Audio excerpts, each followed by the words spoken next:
Meski telah membuat gebrakan besar di awal tahun 2025 dengan mendatangkan sejumlah pelatih dari Belanda dan juga pemain-pemain baru. Namun nyatanya Indonesia harus menelan pil pahit ketika dikalahkan Australia dengan skor telak 5-1. Sebuah hasil yang jelas sangat jomplang ketika Indonesia terakhir bertemu dengan Australia di GBK ketika bermain imbang 0-0, dan melihat hasil itulah membuat sejumlah fans yang datang langsung di Sydney Stadium tampak cukup geram. Di sisi lain, dengan kekalahan memalukan di laga debutnya, Patrick Kluivert harus bertanggung jawab penuh. Dan tentu saja habis laga ini akan langsung dilakukan evaluasi besar-besaran agar kejadian serupa tak terjadi ketika melawan Bahrain di SUGBK mendatang. Datang dengan kepercayaan diri tinggi setelah PSSI melakukan sejumlah gebrakan baru di awal tahun 2025, ditambah banyaknya pemain inti Australia yang mengalami cedera. Akan tetapi kepercayaan diri tinggi tampaknya tidak cukup untuk menghadapi tim yang secara pengalaman jauh lebih oke.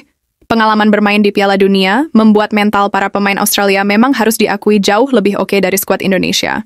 Hal itu bisa kita lihat saat para punggawa Australia tampil jauh lebih tenang dan efektif di atas lapangan, permainan tenang yang ditunjukkan oleh para penggawa Australia seolah menampar keras wajah fans Indonesia, karena pemain mahal saja tidak cukup untuk bersaing di level internasional, karena mereka tentu saja harus punya mental petarung serta chemistry satu sama lain.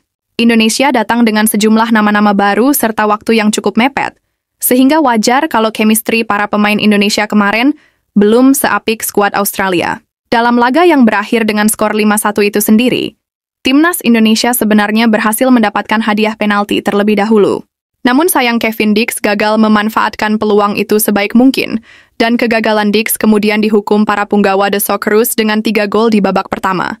Sementara di babak kedua, Indonesia sebenarnya berhasil menguasai sepenuhnya permainan, namun sekali lagi kurangnya chemistry antara pemain membuat beberapa pemain kebingungan dan kurang tampil maksimal sehingga long ball sering dilakukan oleh para pemain timnas Garuda. Long ball yang kurang efektif membuat Australia akhirnya kembali memberikan tutor untuk mencetak gol.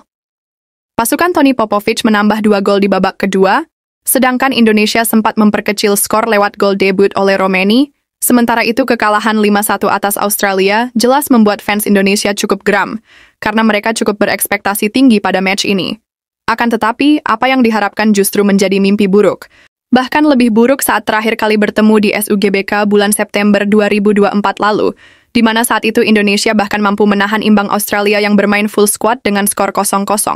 Dan untuk melampiaskan kekecewaan pada Patrick Kluivert serta jajaran pelatih baru Indonesia, fans Garuda yang hampir memenuhi Sydney Stadium kemarin meneriakan nama Shin Tae-yong sebagai bentuk protes atas kebijakan yang dilakukan oleh PSSI saat menghentikan pelatih asal Korea itu secara sepihak.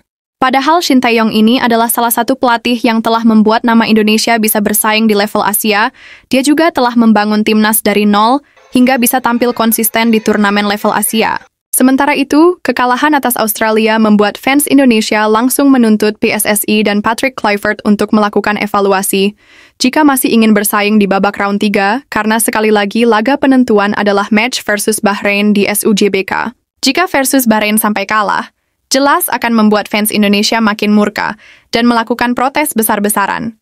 Dan terlepas dari apapun kekalahan atas Australia ini, akan menjadi pelajaran berharga bagi para pemain dan pelatih Indonesia. Diharapkan versus Bahrain nanti, Coach Alex Pastur yang ambil alih sementara dalam menyusun strategi. Karena diyakini kalau Pastur ambil alih akan membuat permainan jauh lebih oke dan menarik untuk disaksikan.